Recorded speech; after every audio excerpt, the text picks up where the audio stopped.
Здраво и од мене. Ова е Volkswagen Amarok, едно од најголемите возила кои ги произведува Volkswagen. Првично беше конструиран за пазарот на Јужна Америка, но бизнисот тргна добро за Volkswagen и одлучи да го донесе и во Европа. И понатаму Amarok се произведува во Аргентина, но почнува да го освојува и пазарот на стариот континент. Инаку неговото име е добиено од инуитската митологија. Имено, инуитите верувале дека постои огромен волк со голема сила, наречен Amarok, кој навечер доаѓал и ги крадел децата. Ние со Amarok тоа нема да го направиме. Ние го имаме на тест и да ги испитаме неговите возни својства. Првиот дел од тестот ќе го направиме во градски услови на возење. Бидејќи многу улици се реконструираат во нашиот град, ќе се обидеме да поминеме една таква улица на која има секакви пречки.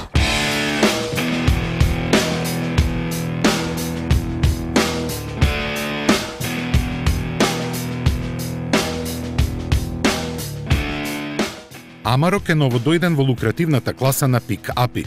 На глобалниот пазар, но и кај нас тој е алтернатива на Toyota Hilux и Mitsubishi L200.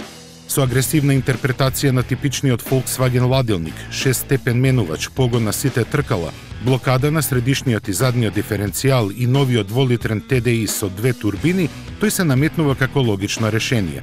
Интериерот ја повлекува целата класа на повисоко ниво.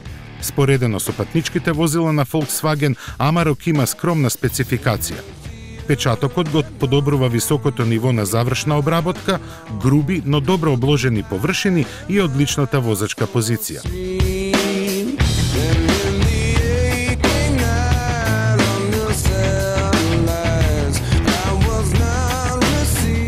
Возачот лесно се навикнува на високото седење, а останатото ви легнува под прстите на ист начин како кај голфот. Седечката позиција овозможува извонредна прегледност, но она што на прв поглед се забележува кај Amarokот, тоа е лесната управливост.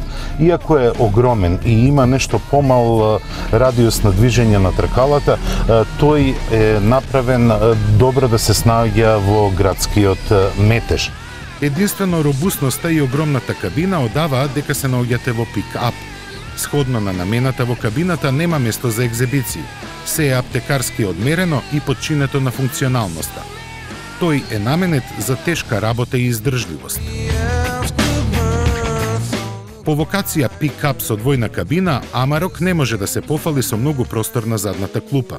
Впрочем, тоа е колективен недостаток на сите припадници на ова друштво. Токму на оваа улица што се реконструира, ние забележуваме дека односувањето на каросеријата е извонредно. Но неговите огромни димензии малку и заплашуваат. Пред се кога се вози наназад нема доволна прегледност, особено не зад возилото. Тоа значи дека морате извонредно да внимавате, бидејќи серијски не се вградуваат ниту сензори за паркинг.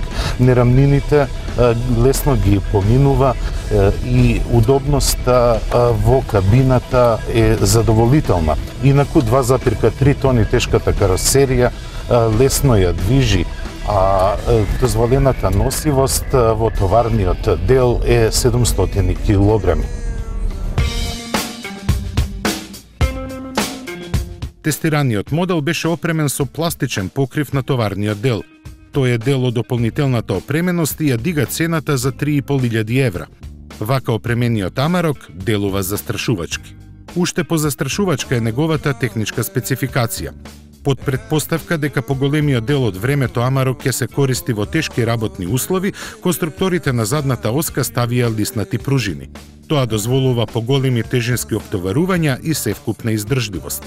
За пристап во секакви средини вграден е пренос на сите тркала со можност за заклучување на средишниот и задниот диференцијал.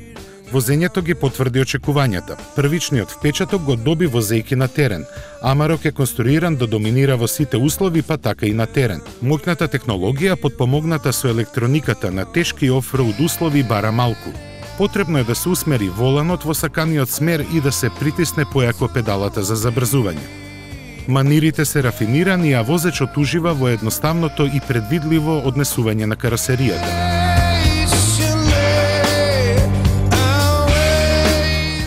Достигнувањата на Volkswagen се поимпресивни на асфалт.